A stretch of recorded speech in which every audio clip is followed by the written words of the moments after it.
suppose talk through to power don't off mic. And if we talk, now 500,000 they go summer us, call them hate speech. But fear not, Maiyegun don't come. Ingo torchlight every corner, nooks and cranny of all these bad people where they spoil our country.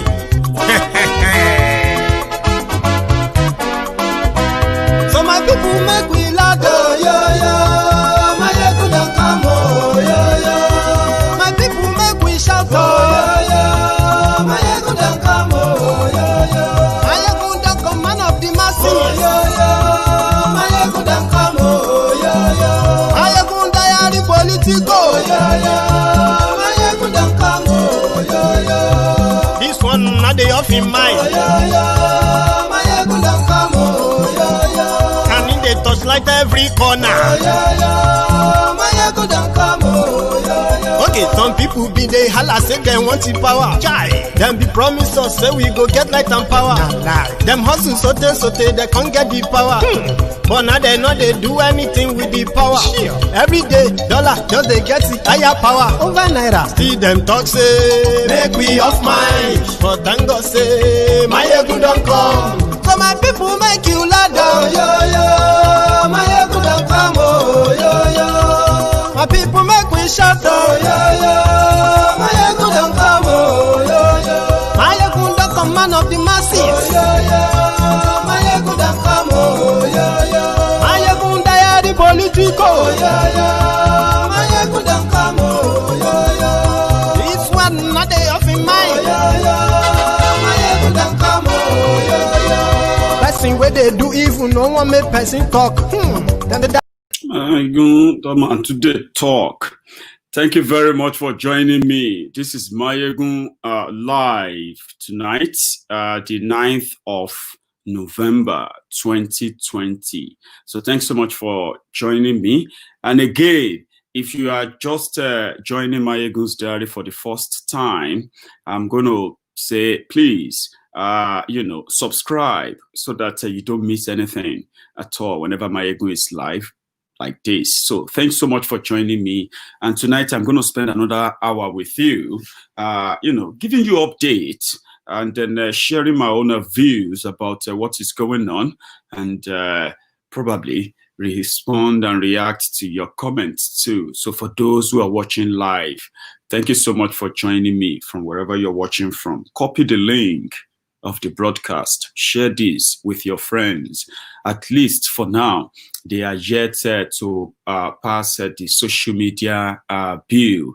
But the news that came today from the Southwest is that the Southwest governor in Nigeria, they have also supported the social media bill that will soon become law. The monarchs, the kings in Yoruba land, they've also supported the social media law. So meaning they too are looking forward, looking forward to a time that the government will begin to clamp down on everyone they suspect to have in any way promoted any content on social media that they considered injurious to Nigeria. So we are in for a long one, a long one, but we'll get there. They will make it quicker than everyone is probably prepared, as we see. So thank you so much for joining Maiyegun tonight. I decided to caption this broadcast. I decided to target that Nigeria is run by cartel. You know, generally, everyone believes that Nigeria is being run by the cabal, people called cabal, the people that are behind power, who hold the fort for the lifeless Boko. So, but I want to tell you this. Cabal, cartel, whatever you want to call them, right? These are the criminals who are using the power of federal government, presidency. They are out of, probe. Nobody can try to probe them. No one checkmates them. They are in control of everything. And the way they rule the country will tell you more, that the country is not being led by any government, but a cartel in government. And I will break that down. We also got the news that the INEC Chairman, whose tenure ended today, and it was reappointed by the president. His tenure was extended, but the National Assembly are yet to approve that. So therefore, the guy stepped aside today, and he appointed an interim INEC chairman in his place while wait for the National Assembly to confirm him. Everyone is on his own. People are doing whatever they want to do. And if you pay attention very well, you will realize that Nigeria has no leader right now. This is an argument that so many people have been battling, internally. They've been battling with internally, trying to tell themselves that maybe it is not real. Maybe it is not that bad.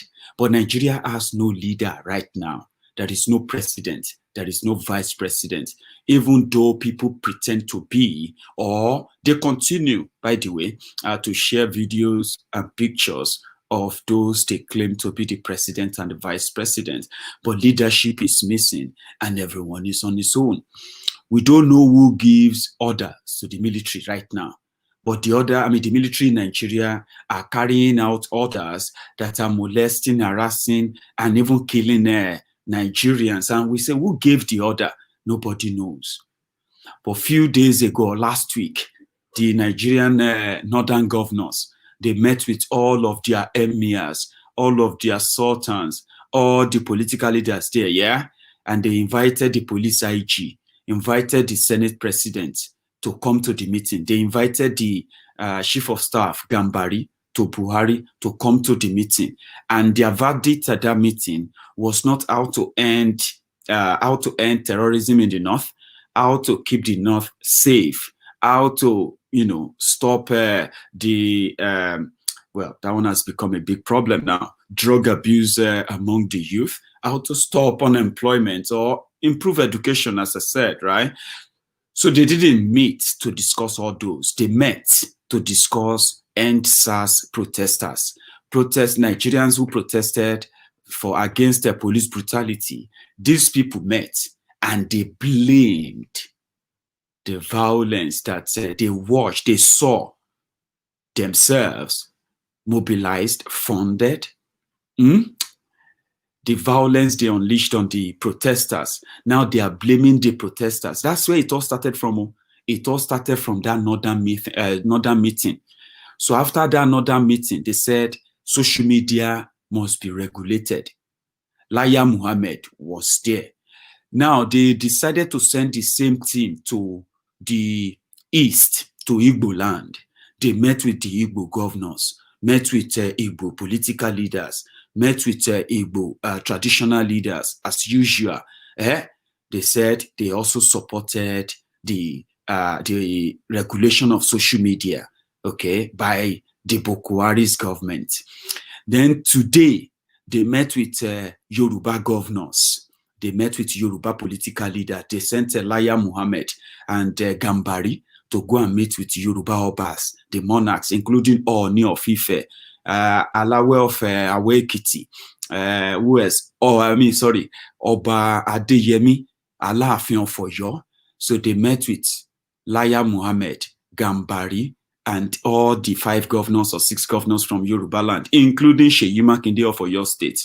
When they met, their own communique is not different from the communique of Igbo political leaders. Their communique is not different from the Hausa Fulani political leaders. So all of them came together and they decided that social media must be regulated for fake news. Listen to that. They want to regulate social media because of fake news. And when you look around, you ask yourself, who are the people who actually shared and spread fake news more? Then you found that it is the government.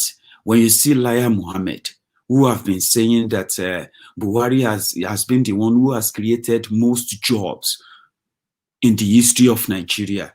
Meanwhile, the statistics shows that Nigerians who have lost their jobs under Boko Haram in 5 years, they have moved from 13 million in 2015 to over 30 million. That means about 17 to 18 million Nigerians lost their jobs, despite the Empower, trader money and all those fraudulent, jobs they said they created. 17 million Nigerians who actually have jobs in 2015, they lost their jobs. But Laya Mohammed came out and said Buhari has created more jobs. They said statistics shows that this is the worst economic recession ever in the history of Nigeria. They said in 30 years. Do you know who was in government when Nigeria witnessed the worst economic recession ever in history of that country? It was Boko Haram who was in government. So all these statistics proved Laya Mohammed a liar. And he continued to lie because he's the minister of misinformation, minister of lies, right? So that same Laya Mohammed is now complaining that there are fake news against them, that social media must be regulated. Then who will regulate the regulators? Who will regulate Laya Mohammed? What is the law going to say about when government lies? When they lie to you?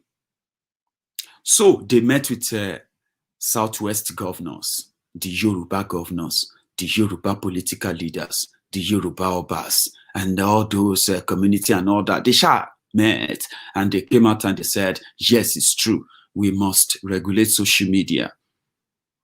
And when they say regulate social media, when you read the bill, mind you, let me tell you how this works.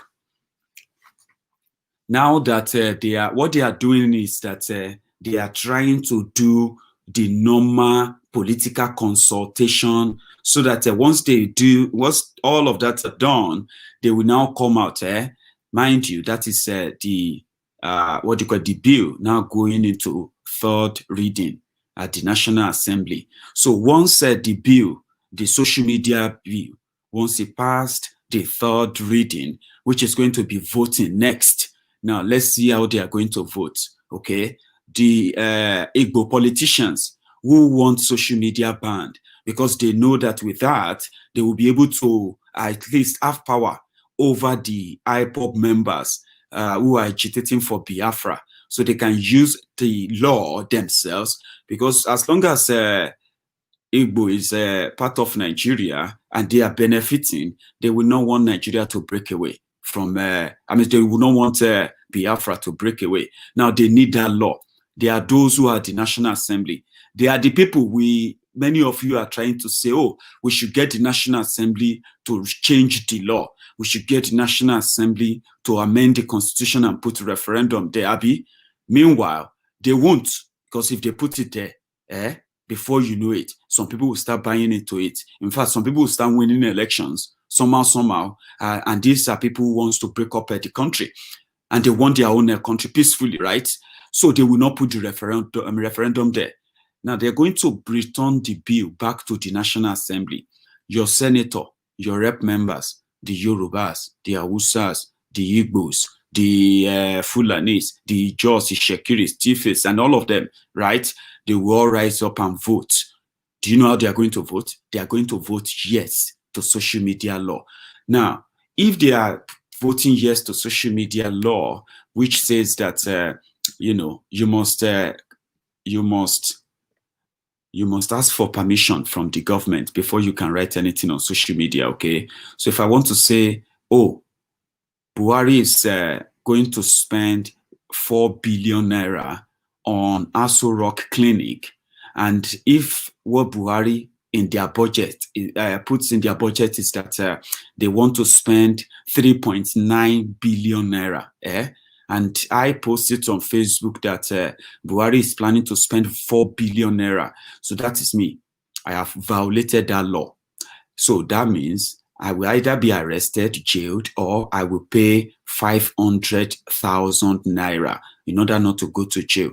But listen, That is just a tip of what you post. Now, if you share that post, and they come for you, it means that you will pay 150,000 naira for sharing that post from Maiyegun. Now, the purpose of doing all of that is not far-fetched, okay? It's just to reduce the engagement of Nigerians on any political post that you see on social media. You have to be very careful because they can knock at your door and pick you up. That is what the governors want. You may not know. The governors that you see there, they are the replica of the federal government you see up there too. It is all about control. And if the federal government is putting something in place to give the governors the power to tackle and arrest some of you who are the local champions in your own state politics, when they start coming for you, then you have an idea what is still coming. If you have seen what they are doing right now, right, it means that now if you are arrested and beaten up by the security forces, and you decided that you want to go to court, right, that you want to defend yourself or you want to fight for your human rights, you have to write the minister and say, Honorable Minister, please, I want to challenge this punishment you have given to me. I am going to court. Please, can I go to court? So Honorable Minister will then feel like, okay, no, you can't go to court. That's your human rights abuse. That's it. That's it. You cannot go to court. So you will not find any court to go to. That is the new law they are bringing, okay? Now, in this law, it gives them the power to freeze your bank account. You can wake up tomorrow morning and you find your bank account frozen. And when you are like, why did they freeze my bank account? They will say it's because of what you posted on social media just a few days ago, okay? And if you have noticed, over time, the government has invested a lot in media to the point that they have created what is called brown envelope journalism, where journalists will write to change people's opinion to good one for government, those who are paid. And many of them are actually like big executives in different media houses in Nigeria, but they do the biddings of the politicians in power. Now, they have done this for years and brainwashed people for years until social media came. Now that social media is here and they found it so hard to control the social media, or in any way to control the narrative on social media, they decided to just take over the whole thing. Not that they have any resources to control social media in any way, but what they will do is that the usual the usual braggadocio of forceful power, they will be giving different commandments and all of that to network providers. They will be collecting your details from network providers to track you. They will be having the network providers to shut down their shut down their internet or shut down their network at will. So when they do that, you will have to resort to some other unconventional ways of linking up with the rest of the world. So this will become an experience that will continually happen. And most of the time, let me tell you something, it is not about controlling social media that they are really after, okay? What they are trying to do exactly is that Nigeria is going to get to a stage where all these shenanigans, all this nonsense going on right now, Nigerians themselves will eat the street again. The government needs something. So some little control, okay, that will allow them to shut the coverage of all the atrocities they are going to commit, right, during that period. The next 3 years is going to be it's going to be more dramatical. It's going to be more and more I'm trying to find any nice words to describe the horror that is going to happen. But you are going to witness the worst of the wars of these people, okay? As they get closer to 2023, if they manage to, the power tussle within them, because they have to self-destruct within before the entire system will collapse and crash down. Okay, so it needs to self-destruct, and in the process of that, the citizens will suffer more, right? The citizens will suffer more.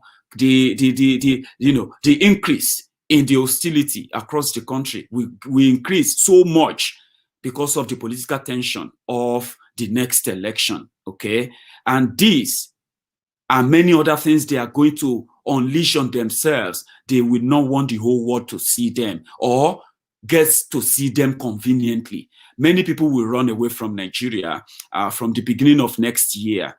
Many of those who brought Boko to power, including Yorubas, the Igbos, and so many people from the southern part of Nigeria will run away from Nigeria before 2023. Because at that time, it would become so obvious that, yeah, terror, dictatorship, and tyranny does not in any way work in the interest of everybody. It works in the interest of the main tyrant, the cartel in charge of power in Nigeria. And no one is their friend, okay? Whatever they want to get. And when 2023 approaches, with what they are trying to do now, to continue to suppress and continue to weaken the strength, the strength of the young people coming together to pull any stunt again.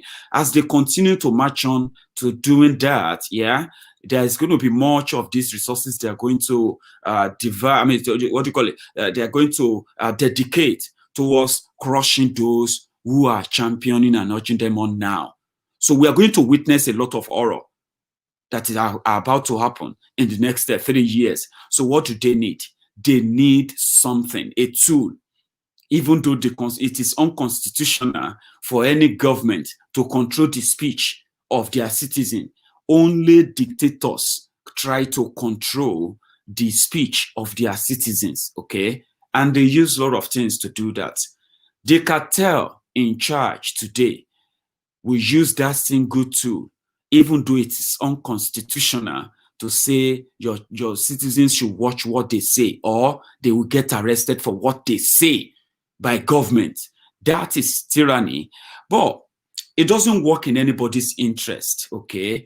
As we speak, even northerners who are very much facing the worst security problem ever in the history of even civil war is not this bad, right? They are already practicing what they are about to introduce to the rest of the country. And what is that?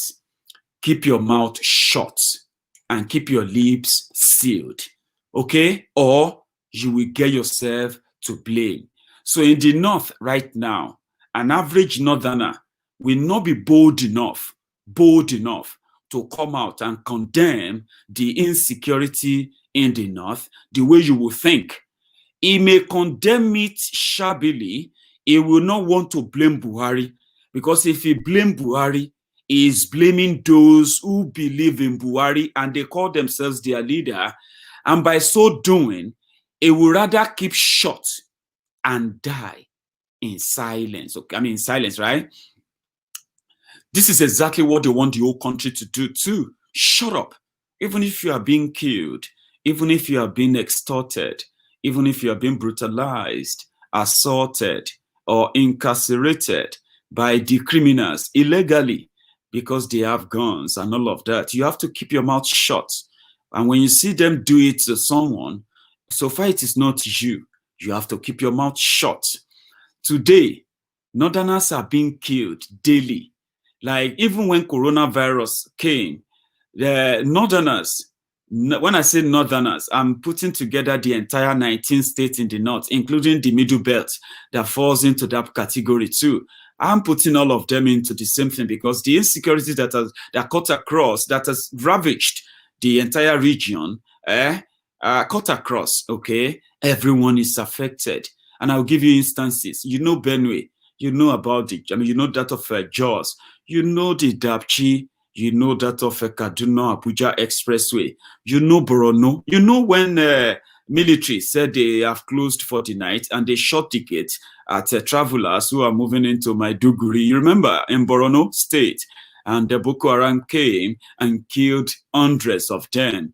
No one was bold enough to blame. Even the governor couldn't even blame Buhari. He couldn't even speak up and say federal government has failed them, because by so doing, he will be probably committing a sin, a sin that may probably end up, leaving him having to deal with a fatwa to get him hanged for their criticizing Buhari. They are not safe when it comes to corruption, when it comes to poverty, when it comes to unemployment, when it comes to even this alimajiri racing of a thing in the northern part of Nigeria. They control the military, they control CBN, they control the National Assembly, they control the judiciary, they control the CBN, which is where they print money from every now and then. They can do and undo, but yet they couldn't keep the North safe. I'm talking about the cartel now, because they are those ruling you now.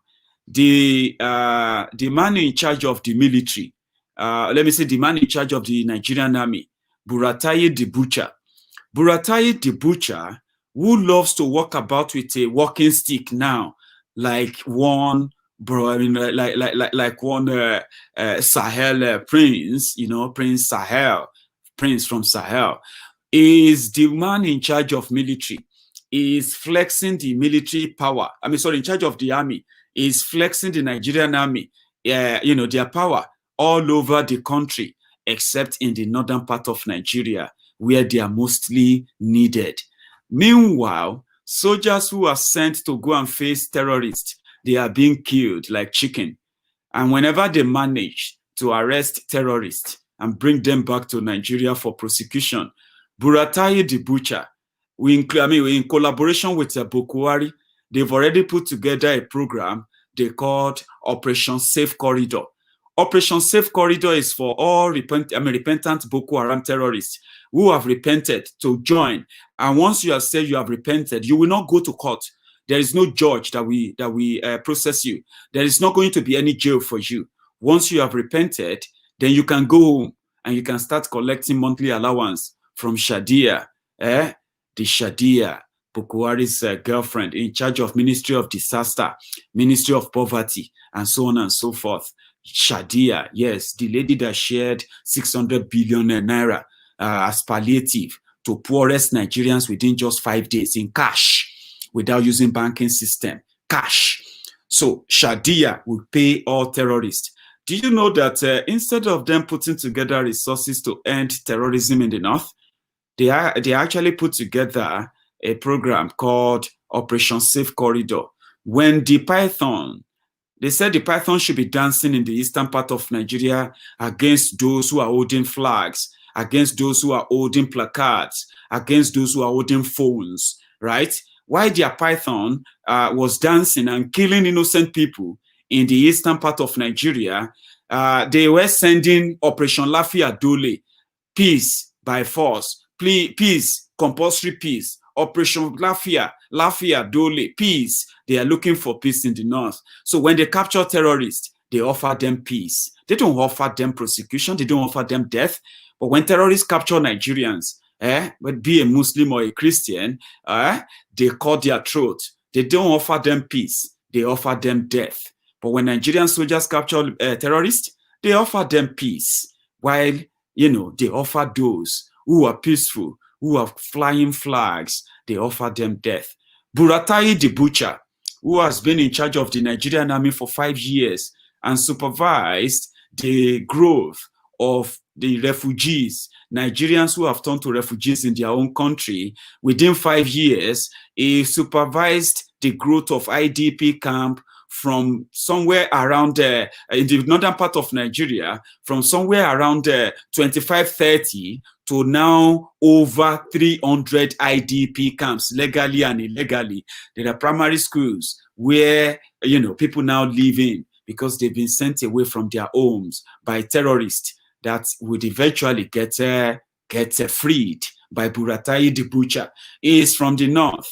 He is a northern prince who couldn't secure the north or secure the lives of a northerner. He is busy. Why terrorists are killing northerners as in droves, ransacking their villages, kidnapping some of them, kidnapping some of these women and children and selling them off as slaves in the slave market in the Sahara. Buratai the Butcher is more busy with his team deploying soldiers to the southern part of Nigeria, deploying soldiers to the eastern part of Nigeria, deploying soldiers to the Niger Delta part of Nigeria, Port Harcourt in particular, where they are hunting down young people who are holding camera phone, holding flags, and they call those ones terrorists. But when it comes to the terrorists who are taking lives and kidnapping children and women in the northern part of Nigeria for 5 years, they are giving them red carpet, and they are giving them roses, and they are giving them sandals, they are giving them uniforms, and they are giving them allowances. Even you, the traumatized Nigerians, the ones they have been shooting at, you that have been reading horrible stories about what they have been doing to an average northerner in the last 5 years. Maybe you are even a northerner. Think about that. So what they have done is this, ladies and gentlemen. They have decided that if you are a northerner, it is better for you to waste your time in defending Allah and defending Prophet Muhammad sallallahu alaihi wasallam than to defend your life, to defend your right, to defend what makes you human. In the northern part of Nigeria, they can start burning down properties. They can start burning down houses simply because a lady dressed inappropriately and she is a northerner. They can take that up that you will see their lawyers. They will begin to run mad, run crazy, defending Allah, telling you that they are deputy Allah, they are deputy this, they are deputy that, as if to say they are the Attorney General of heaven. Yes, it is deliberate. If they dare come out to say, we want our leaders to do something about security, they will be arrested. They will be killed too. That's the code that some of you in the southern part of Nigeria, they are yet to know. In the northern part of Nigeria, where even back then during the colonial era, the British colonists, right? Colonialists, whatever. Yeah. They gave you something that allowed them to have what they call direct rule.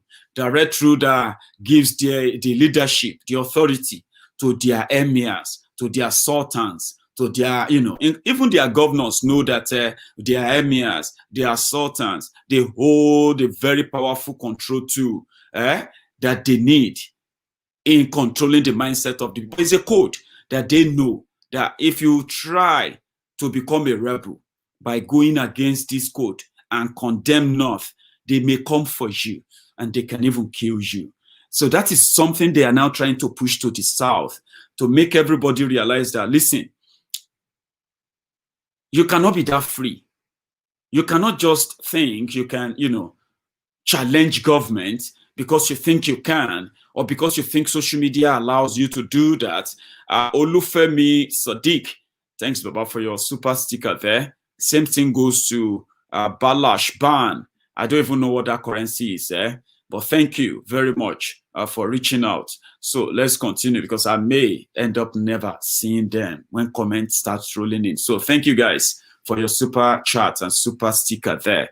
So now social media has been a great tool that has helped in educating so many Nigerians. It will shock you that woman that you see by the roadside selling, that you think, oh, madam, petty trader, she's on Facebook.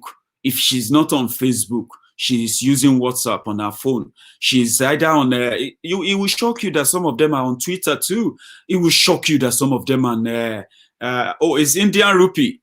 Thank you, Baba. It will shock you that some of them are on Instagram. They follow the news. They are everywhere. And it will surprise you, like I said, that they too, they are having opinions. Oh, and the politicians in Nigeria, they know. Do you know that when Nigerian government said they are going after NSAS protesters, yeah, please, the same Nigerian government, they are also going, they have arrested two admin members, what do you call them? What do you call them again? Is it admin CEO or admin members? The guys who control two different WhatsApp group, admin of WhatsApp group, two of them have been arrested. That's to tell you that when they say social media, some of you think it's about Facebook. No, it's about everything. When Gambari, Boko Haram's chief of staff, the man that replaced Abba Kyari, when Gambari and Laya Muhammad met with the Obas in Lagos, do you know who was there? Oba Akiolu of Lagos, the man they chased away from his palace. What do you expect? Oba Akiolu was one of them who met with Gambari. And when they were giving their speech, they said, now social media cause them. Now social media make Isaleko children to be bold enough to pursue Akiolu out of his palace. So therefore, they support the government to control the social media. Okay. So they are very specific. They said Instagram, Twitter, Facebook, what else? WhatsApp, and every social media where you belong to, where they forward message and say, forward this message as received. Baba, you feel forward message. Now, in another 2-3 weeks, they are going to try and pass that law. And immediately, Buhari is going to sign it. The same people who refused to pass or process the electoral bill. You know, if they do electoral bill in Nigeria, it will be a good start. Okay, even though they will mess it up. You remember when they said we needed a card reader? Card reader will stop election rigging. But you know it's Nigeria now. When card reader got to Nigeria, card reader misbehave. Card reader, because when Nigeria enter Haram, it has to misbehave. It needs to get corrupted in order to do the job as they want the job. So electoral reform alone will give at least credence of selection. Maybe when you have the opportunity of selecting people who can go through and go and change the law. You know, when you get, for example, let's say young people decide, oh, we want to come together, we want to challenge these people, we want to chase them away legally, Abi, and you decide to go and register to vote, okay? And then, what do you call it? You finally found they pass the electoral bill. Let's say electoral bill become law. By so doing, it means the president will no longer be the one to appoint INEC chairman. Okay, the president of the country will have nothing to do with the INEC anymore, right? It will just be with the National Assembly, who will be appropriating money for them and all of that. They will be independent completely, Abi. So those of you who want to break away, those of you who want to chase away the criminals from your own place, Abi, you can easily use that opportunity to have a credible election, Abi. Sorry, I know what I'm talking about. I am not trying to make you feel good, okay? Because I know that is a complete mirage. It's not going to happen, all right? I know. And they have a reason why they will never invest their energy into discussing how to end terrorism, into discussing how to end banditry, into discussing how to end the Fulani herdsmen, invasion and all of that, into discussing how to end poverty in the northern part of the country, into how to discuss how to at least improve, the life of an average northerner. They didn't have time to discuss all of that. They are busy chasing everybody they are suspecting to be against the government. So why they are doing that in UAE, the government, the security in UAE, they arrested some people, okay? They arrested some people, and they are actually Nigerians who they specifically stated that they arrested them because they are sponsors of Boko Haram in Nigeria. Those are the ones out there. You know what they did? They have sent over $782,000 to Boko Haram in Nigeria. You remember when Boko Haram said when Boko Haram was campaigning in 2015? You remember? I'll give you their names for anyway. Those arrested in UAE are Suraj Abubakar Muhammad, Saleh Yusuf Adamu, Ibrahim Ali Alazan, Abdurrahman Ado Musa, Bashir Ali Yusuf, then Muhammad Ibrahim Isa. So these guys, they have transferred over $782,000. That's like $750,000, more than $750,000, nearly $1 million. They have transferred to Boko Haram jihadists in Nigeria this year alone. Boko Haram, you remember when Boko Haram, I'm going to come back to when Boko Haram was, in fact, let me start from there. You remember when Boko Haram was campaigning and he said, once he become your president, he was going to find the sponsor of Boko Haram and he was going to expose them. Abi, it's been 5 years. Instead of them to get to know who are those sponsoring Boko Haram, who are those giving money to Boko Haram, they didn't. They paid Boko Haram too. You remember when they kidnapped the Dapchi girls in 2016 or thereabout, or 2017. You remember when they kidnapped the Dapchi girls? So the Dapchi girls were kidnapped in Yobe State, and they said all the military checkpoints, police checkpoints to the school they all disappeared the moment the Boko Haram were coming to kidnap the girls. The Boko Haram walked into the school and they kidnapped over 100 school girls, okay? And they drove out of the town and moved all of them away. Now, a week or two after, before that, Laya Muhammad came out and said that wasn't part of the agreement, that the Boko Haram should not be kidnapping school girls anymore. I remember that video and it rings bell in my head all the time. I won't forget that. He said that Boko Haram shouldn't be kidnapping school girls again because that shouldn't be part of the peace deal they have with Boko Haram.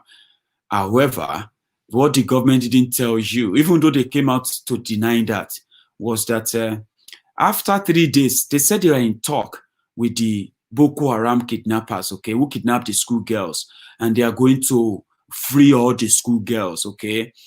Right. About a week later, the school girls in Dapchi, they were returned to their school by Boko Haram members. They returned about 90-something school girls, all right, back to Dapchi. They stayed back for about an hour or 2 hours to send a message to all the villagers where people came to collect their children, kidnapped for about a month by Boko Haram. So they were happy to see their children again. There was no police, there was no military, there was no DSS, there was nobody, right? But the Boko Haram themselves in Dapchi is the crime scene. They returned back to the crime scene, right?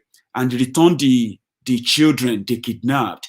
And they told the parents that, listen, you must never send your children to school again. If you send them to school again, we will come back, we will take them again, and you will never see them again. That was the message that the Boko Haram ISWAP gave the mothers, the parents of the Chi girls, except the mother or the parent of Leah Sharibu. That was how Leah Sharibu disappeared. It was this Dapchi's case that took Leah Sharibu. That's how she went. That's how she's gone, right? So what they didn't tell you was that before the Boko Haram decided to come out and return Dapchi girls back, Dapchi school girls, Boko Haram cut a deal with Nigeria government where Nigeria government paid Boko Haram a total of 13.5 million euros. It is a fact that is out there.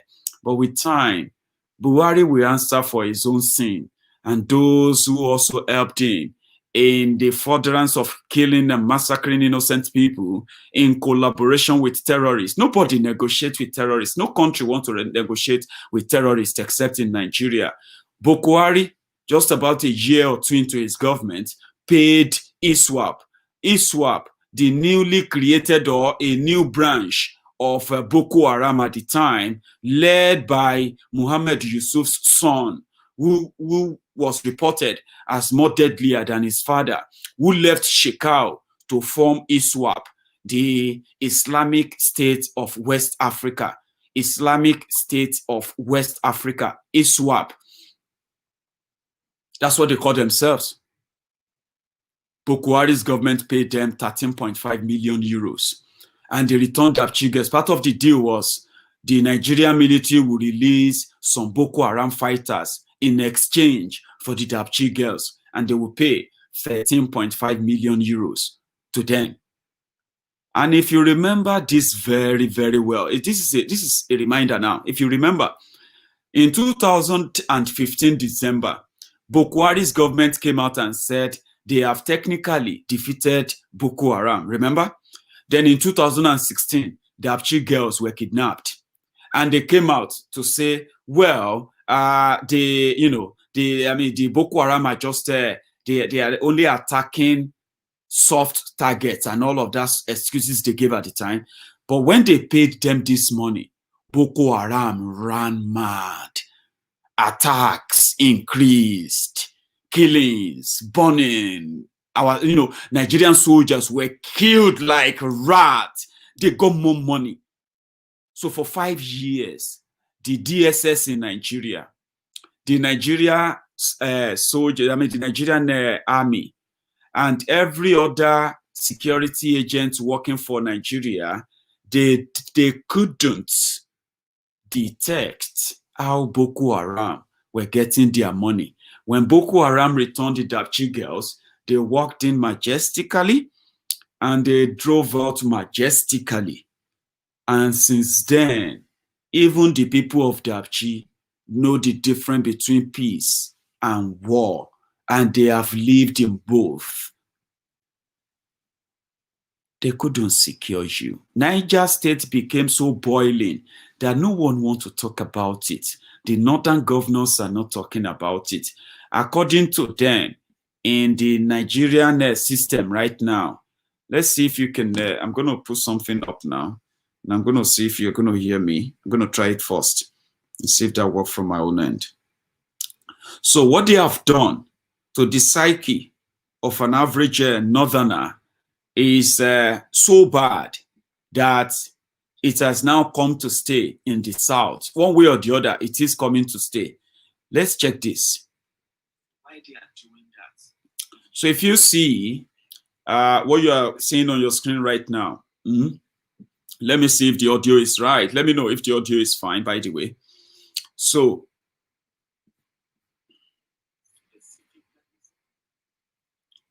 yeah, so let me know if the audio is fine, because whenever I put up a screen like that, it seems I get to get my voice muted right away. But let's see. Right.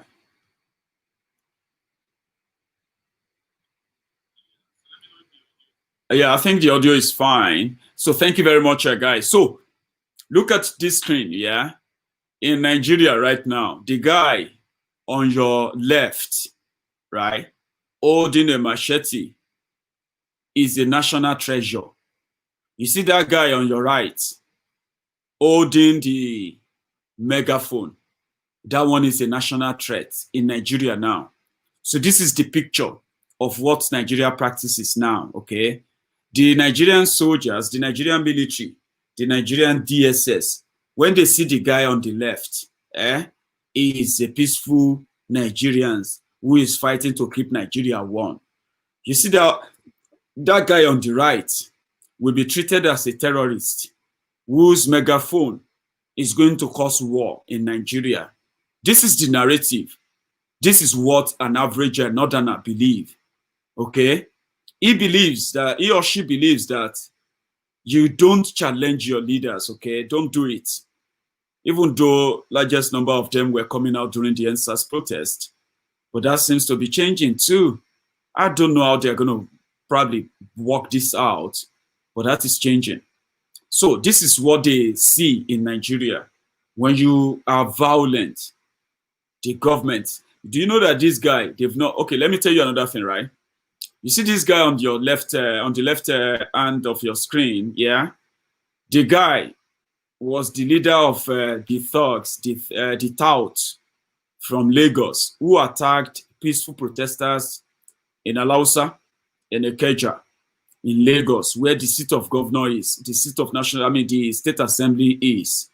That guy on the left with his own, with his own megaphone. See that, what he's holding there, a machete. That was the guy that was captured since that day.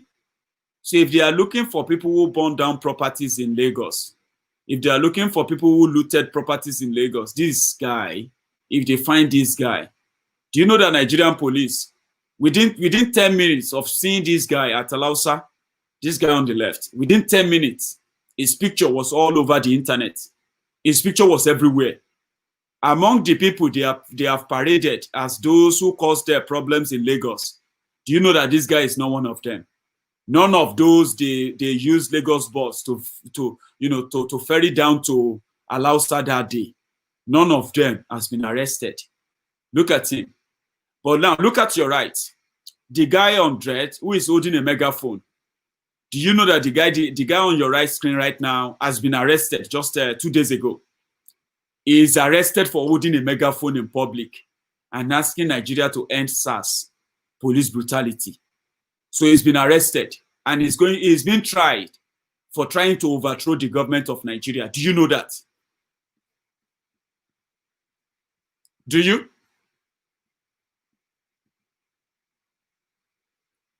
Thank you very much, Adekonye, Michael. Thank you so much for your super sticker too.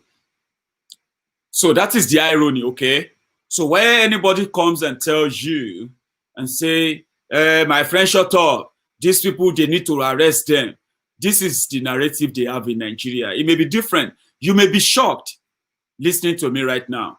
But that is the reality. Do you get that now? In the northern part of Nigeria, the politicians, the failed politicians, the failed emirs, the criminal sultans, the terrorist clerics, the criminals using religion in the northern part of Nigeria, they told the poorly educated, illiterate young people in the northern part of Nigeria that NSAS protest was about to overthrow Buhari. So the people holding megaphone are now terrorists in Nigeria. You see that guy holding cutlass is a national treasure. The one holding the megaphone is a national threat. And you ask yourself, what is their priority? What is the priority of the government? I mean, like, you ask yourself, government spend a lot of money to equip the security forces, Abi, so that they will curb crime and provide security. Do you get that now? So why do you have to continue to buy weapons for the police? Why do you have to continue to buy the weapons for the military? If all they do is to turn those weapons on citizens who are holding flags, citizens who are holding placards, citizens who are sharing their views on social media, then that should tell you something. The government is not for you. It is not yours. It is theirs. Your government is being run by cartel. Cartel, just like the drug cartel. These ones are called the political cartel. And they are not really different. They are even more deadlier than the drug cartel. Drug cartel will only come after you if you steal from them. But you see political cartel, they steal from you and they come for you if you complain. And they will use everything within their power to crush you after stealing from you. Buhari is dead, in all honesty. And I keep telling people that, to me, literally, Buhari is dead. Someone who is a ghost, someone who you don't see, someone you can't question. someone you can't really sit and have a conversation with, is a dead man walking, a ghost. And with all these things going on, you should be able to tell yourselves that if you have a president, if indeed there is a president, would Burataye the butcher, give the order and allow soldiers to go amok and go berserk on the street, shooting and killing, shooting and killing innocent people simply because they complain about the bad governance. Do you know also that, like I said, just to be very clear to some of you, that if you see any northerner that is backing and supporting Boko Haram and their jihadist government, you may actually be seeing a young man or woman who is trying to stay alive. Because if he or she comes out to say, this is what we are facing, Buhari is this, he or she may disappear. Yes, that is the truth. People disappear in the northern part of Nigeria like joke, like it is normal. Yes, they will either be taken away by bandits, by Boko Haram, by Fulani terrorists, or by the agent of government who feels like you are trying to challenge the status quo. This is something they want us to do in the South. They want to, and you know, all those criminals who call themselves the Southern leaders, who will not like that? If the federal government has the power to control what your young people, who seems to be out of control, if they have anything to help you control them like they control the northern youth, either with the whip of cane or the barrel of gun, it doesn't really matter. As long as those soldiers will not beat their own children, they will not beat any Oba's son or daughter, they will not beat up any politician's son or daughter, it will be you, their lackeys, their ass and butt lickers, those who fight yourselves and tear yourselves into pieces for them. You will still be the ones, their soldiers, will beat up on the street. So why not? If the Nigerian army is going to do the job for them, they can't reason straight. They can't reason right. The greedy scum they are, they will never, ever have the empathy of humanity in them. And that is why they have done what they have done. For all these years that the Boko Haram said they were going to, remember this again too, remember this. Before Boko Haram became president in Nigeria, and he finally turned to your president as well. Remember that you were battling with Boko Haram. You were battling with Boko Haram. It was Boko Haram, Boko Haram. But do you know that in 5 years, you are no longer just battling with Boko Haram anymore? How do you measure failure? It is not more than this, Baba. How do you measure failure? It is not more than this. In 2015, you were battling with Boko Haram, Boko Haram. In 2020, you are battling with everything, and I will list them. You still have Boko Haram. You now have ISWAP. You now have Fulani terrorists. You now have bandits. And then you have coronavirus too, which came in. It's also a war, Abi. So you are fighting a recession. You are fighting a depression, which were caused by the new title you also gained in 5 years, the poverty capital of the world. All of these things with their own retroactive effects. I use that word because they all come back anyway, wherever you make. So 2015 to 2020, see where they brought you. So it means you are more worse off. You are not secure. You are not safe as you were in 2015. So in 2015, some of you were reading about Boko Haram, this, that. In 2015, you were reading about Fulani terrorists from Niger, from Chad, from Mali, from Libya, from Cameroon, and from Sudan. You were reading about those things as those who are killing people in Benue, There are those killing people in Yobe. There were those people killing. They are the people killing. The terrorists killing people across the north. Okay, but in 2020, you have also witnessed the fact that they have been releasing them too. Abi, these are the developments you've had. Recession. You are in recession. That the government, who is budgeting trillions and trillions of naira every year, only to end up spending 75% of that money on recurrent, including servicing debt that they are still going to borrow again. You are already down there in the shallow. Everyone is affected. But here we are. Would you agree that they failed? They have failed enough that at this point, you can begin to detach yourself from them. For all those years, they couldn't tell us the sponsors of Boko Haram. Not single one of them. Some of you were even so hopeful, remember? You were looking forward to a day Boko Haram will be president, and a day they are going to expose PDP as the people sponsoring Boko Haram. It has been 5 years now, 5 solid years. Instead of them to find the people who are sponsoring Boko Haram, they decided to open office for Boko Haram. They call it Operation Safe Corridor. Think about that.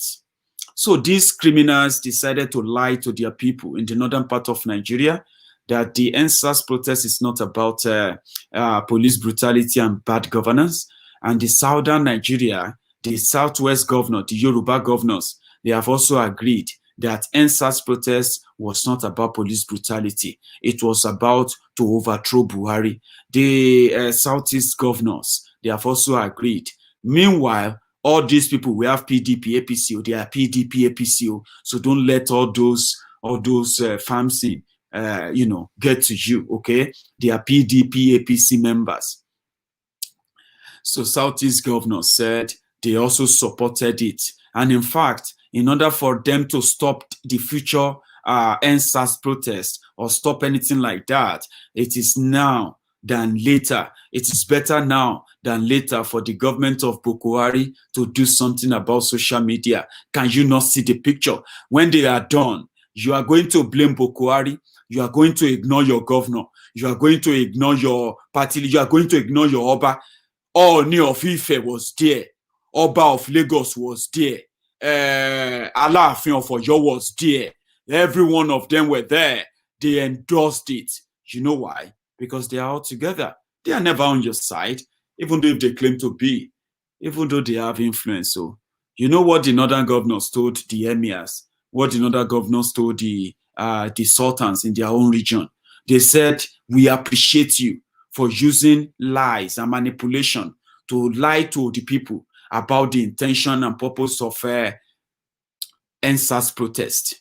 So they said that to their own emir, and they brought the same message to the south. They said, go and tell your obas, go and tell your obis, go and tell your chiefs, go and tell everybody there that they needed to go around and tell people that NSAS protest was organized by the young people sponsored by politicians who want to overthrow Buhari and throw the country into war and throw the country into chaos and throw the country into problem.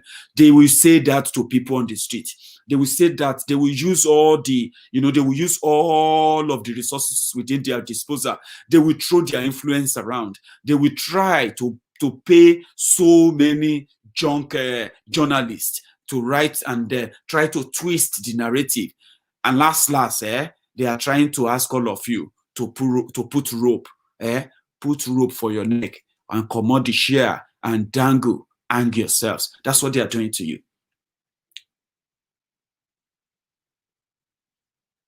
That is what they're doing. The cartel is holding everybody responsible. And the way they walk like courts, I have been told that Dave Umahi, the governor of Ebonyi State, is going to decamp to APC very soon, okay? They all work together. They do. And whenever you want to pick on them, do not think you have to be fair simply because they come from your tribe. They are all together. They will sacrifice you without thinking. They don't care. Okay, the governors who attended the meeting in Yoruba land today were Sanwo-Igbo of Lagos, Seyi Makinde Dapo, dubious Dapo of Ogun State. This one, what's it? Oyetola, Oyetola, that cousin to Tinubu, Oyetola of Osun State, and another one also joined them. I think, Fayemi too. But I'm not sure of that Fayemi if he was there today, but it will probably be represented. All the Yoruba governors, Yoruba paramount rulers, Obas. Good enough, the Awujale of Ijebu land, the Baba for the Babas, Awujale of Ijebu land. You won't find him in some of those kind of disgraceful meeting, but I will not vouch 100% with the cartel that is bringing all of them together to make sure. It's like someone bringing something from Abuja and say you have to endorse it. The federal government says we want to do this. We need to save this country. You see all the burnings they burned down in Lagos, all the properties, all of that. It was done by people who organize it on social media. And because they organize it on social media, we need to control social media. They have no idea of how they are going to control social media, other than they will tell MTN to shut down. They will tell all those network providers to shut down. But you know one thing, how stupid they are too, how stupid and selfish they are is this. When you shut down social media, there are so many private businesses. There are so many independent businesses, young people who uses social media to promote their businesses. Nigeria don't happen to them. Somehow, they have beat and they are using they've defeated and they are using the social media to fight poverty themselves. Many of them are online sellers, social media are influencers who promote different products, and that's how they make their money. Because Nigerian government are so selfish, they believe that social media is against them. Social media will soon put them out of job. They forgot all the positivities, all the goodness that social media has brought to life in Nigeria. So many businesses connected through social media. They don't care. They don't care that when they shut down the internet or they shut down the social media, they are shutting down the economy. They have no idea. Even some of you, look at them. They are supposed to be educated people. Sure, you know. They are supposed to be people who are more enlightened, though. Abi? It is like saying UK government want to control social media. Social media is already controlled. On social media, there are things, if you post them, they call them fact checkers. When you post them, you can get sanctioned. You can get removed. You can report any content on social media. Social media is already regulated. Facebook is regulated. Twitter is regulated. There are content that are not allowed there. But that is not what they are coming for. They are coming for those of you who have a bigger platform, who can convince multitude to agree on something, mobilize, coordinate, organize. That is what they are coming for. But they are selfish, just the same way they are selfish about everything.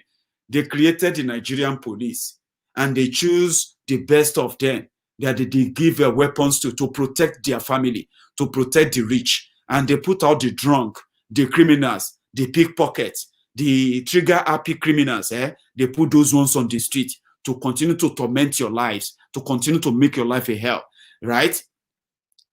They write budget. They put everything they want in there. 75% of that goes to them. 25% that it's even left that should come to you. They will still steal it with greed.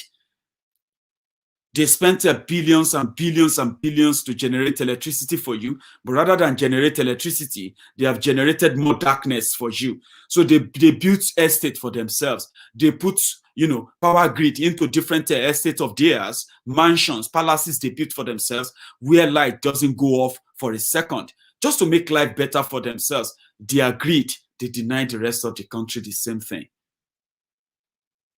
So their greed and selfishness, they are looking to shut down social media because according to them, if you want to stop fake news, you must be able to have social media law that can shut down social media and shut down people's businesses. Because according to them, social media is the only opposition they have. If social media be human being, they would have ordered for its arrest long time ago. In fact, they would have convicted social media to death for trying to be the worst opposition, the greatest, the most viable opposition they've ever had in Nigeria political system. PDP hates social media. APC hates social media. Okay? Some pastors hate social medias. Okay? Some imam will tell you they hate social media. You know why? Because social media is unraveling and at the same time re-educating the people. Social media is demystifying so many things that they have told us before. Don't talk about that too. Hey, don't say that too, they will kill you. Don't say that. You know, something will just happen you with people no care anymore. If a pastor say rubbish on social media, we tell him, Alaye, go to hell, shut up. We say that to bishop, we say that to pastor, we say that to anybody. Nothing go happen. Nada go happen. So because of that, social media is a threat to those who have managed to be in control of so many people in different categories in that country, not just politicians. And now that the government want to do something about social media, many of them will support that.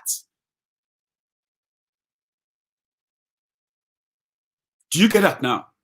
Now we can see when a pastor, when they say there is a big pastor, powerful pastor in Owerri, he woke up a dead person, blah, blah, blah, blah, blah. We will watch, we'll be wondering. But social media exposed all of them.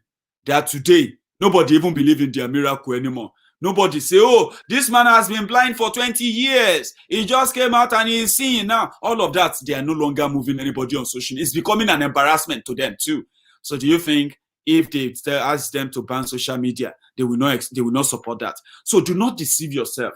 Everyone who has used the problem of Nigeria, right, to oppress and subjugate ordinary people in that country, right, they will be against anything that will make you feel free. Social media is making everybody free. If someone slap you now, you just say someone should record you. If anybody assaults you now, you can get someone arrested. You can get someone sacked. You can get someone prosecuted for what they would normally do before, and nothing will happen. If police officer will lay you, despite as rotten, as terrible as that country is, if you bring it to social media, something will happen. That is why every one of them will support that. That is the freedom they never saw coming. They didn't see that coming. And here you are, exercising it like say, oh boy, tomorrow no day. So they want to take it away from you. And they will use all languages to do that. And let me tell you something. I was having a chat with a very good brother today when I was at when I was in the studio today, and it was a very good conversation. And is a guy who believed that intelligent people, young people should come together and take over. I was like, Baba, stop deceiving yourself. There's nothing like young people coming together to take over. There's nothing to take over. It is a rotten system that needs to completely be crushed and crashed and completely end. It has to end and get a new one started. A new one. And let me tell you something. There is no other country that you can create out of Nigeria that will ever be as worse as Nigeria. They have just been lying to you for so long, making you feel like you had a country that was a bit better. Maybe you are the one who is misunderstanding it. You are not misunderstanding anything. It is a rotten system. And as it stands right now, it is about to get worse. So it needs to go down before you can even think of anything different. Don't let people tell you that they can manage this or manage that. Now, today, you remember the days when they would say, let us pray for Nigeria. If you say, let us pray for Nigeria, people will tell you, Baba, go away, Joe. Pray for waiting. Look at this. People will be showing you evidence. They will say, Baba, look at this. This is how much Obasa, Speaker of Lagos State House of Assembly. This is how much he collected. 51.5 million naira. He collected 51.5 million naira times 11 times a day. Which prayer? Papa, go to hell. I know they pray for anything. So all those things are social media is making everybody to think like, even if I don't mad, this thing don't make sense. And that is why they are coming for it. And when they do that, they are not thinking. Okay, they are not thinking. They're not thinking about the people that will be affected when they begin to tamper with the social media. Mind you, when that happens, there will be so many new startups that should be visiting Nigeria. Who will go to a country that you can wake up tomorrow, your customers that you have placed ordered or something for, all of a sudden they say the internet is down. You cannot process their order. You cannot ship out their order because the government is angry with social media user. They've shut down Twitter.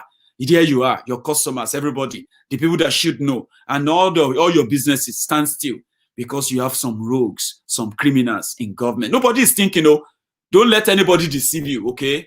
Some politicians will come out and tell you, I don't support it. It's a lie. They know it's going to work in their own interest. It is like a senator, someone who is a senator collecting 30.5 million every month, and he come out and he says, I'm not in support of this huge salary we are collecting. We should cut down our salary. How many of them have you seen? We should do something. You see, let me tell you something. You know, we the rich people, we should cut down our salary. We should do this and put the money towards. It's a lie. It's Ziggy, as they call him. I remember when we did school, they would say about that one as Ziggy. You know, be any fact, na job. He go still collect the money, and he will come to the media and say, "Oh, we are not supposed to be collecting that much money." So don't deceive yourself. Okay, do not believe in them. If there's going to be anything at all that people should be demanding for, like I do ask all the time, many of you are still going to agree with me. It's just a matter of time. Nigeria will happen to so many people. Okay, for those that have been affected, where Nigeria don't happen to, they can tell you how it feels. Nigeria will happen to everybody differently, but what you end up agreeing to, or let me say you agree with me on, is going to be that when you break up Nigeria and start afresh, it will ease up all the tension. Someone said, but if we break up Nigeria, it won't solve anything. Break them up first. This one that you are holding is not solving anything either. They've told you, how old were you when they were telling you that some people are working to fix Nigeria? That Nigeria is going to be great one day. How old were you then?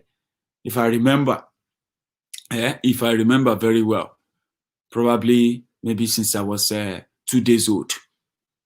Maybe I can't say what they were saying, but I know that in the communication around me, maybe as a new baby, they will be talking about, God, Olorun, may God, God will protect him, me, the newborn baby.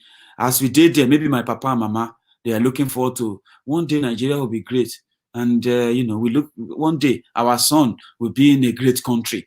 That one day go better. My mama don't die. My papa don't die. I am still here talking about the problem of Nigeria. I don't get picking. They are growing up in secondary school, paying school fees. Abi, very soon, my children too, they will grow up and start saying it too. Nigeria is very terrible. Nigeria is very bad. Nigeria is this and that and all of that. And you think it's normal. And you are still waiting for that too. Holding on. Let me tell you, there is no worse country you will create. There's no country that you will ever create that will be worse than Nigeria. Even you as a northerner, reasoner, thinker, if Buhari cannot secure and protect you, if Buratai the butcher cannot use all the military resources and sweep off all the terrorists that are terrorizing you in the north, what does that tell you? That Nigeria will not be able to protect you because Buhari will not be there forever. There will be other people too. They will say it's their own turn. And they will tell you, you don't collect 8 years. Though I know say you start your gra again when that happened. Last, all of them go join the chorus. We'll break up Nigeria. May peace reign. May you do okay. May do okay. May Egboman do okay. May everybody do okay going on way. Right? You are going to come back.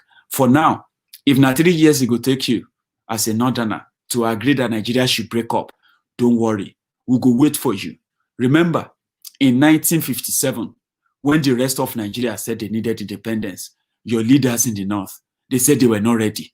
Because according to them, they are not ready, Sha. So they were not ready to have a new country. They are not ready to have independence. 1957. This is 2020. You are waiting for 3 years. We will wait for you. You will join us to demand for that breakup. It is obvious that it is either your government is sponsoring the terrorists. I'm talking to you. Yes, you, Abdullah. Yeah. You, exactly. Yeah. You. Stop pointing finger. You.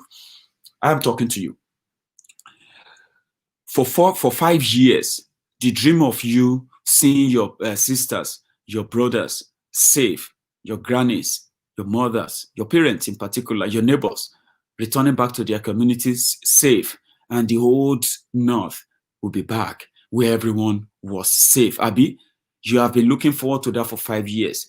If your government is not the one sponsoring the terrorists, then it means that your government has failed to protect you from the terrorists. So in 3 years, those who are demanding for the breakup of Nigeria today, you will join them, because you will no longer have Buratai as your chief of army staff. You will no longer be in control of CBN. You will no longer be in control of the presidency. Yes, they are telling you that we make anybody we want to make president, we control you. They are lying to you. Very soon, your leaders will become hungry again. All the free money they are giving to you in your local government when you have no job or do anything at all. All those allocations they are sharing, calling, the job allocation they are giving to all of you when you don't do anything. You get paid for 3 more years. You will soon join us to start asking to break up Nigeria. By that time, me as a person, I will welcome you. I won't say no. You were shouting your one Nigeria, one Nigeria. It has failed. Failed. F-A-I-L-E-D. Failed. You cannot salvage a failed system. You dispose it and you start afresh. If una no agree now, una go still agree. I'm going to see you guys tomorrow. Again, you should have a good night. Bye-bye.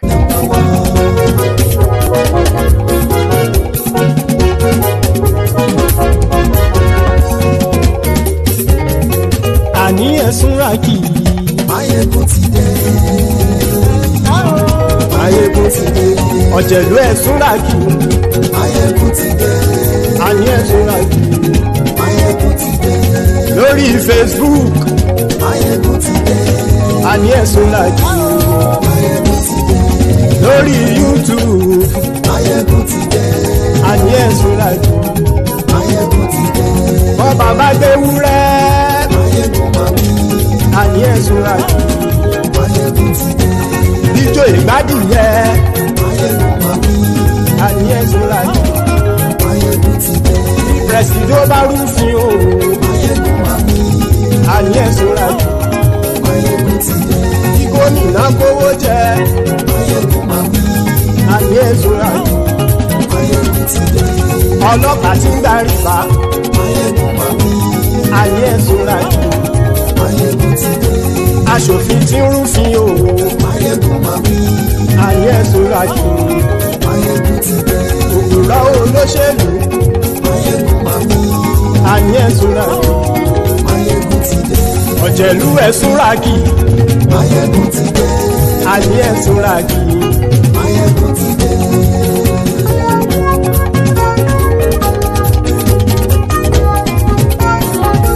Maiyegun ti dé. Gbogbo ọ̀jẹ̀lú ẹ̀sùnra kì í. Maiyegun ti dé.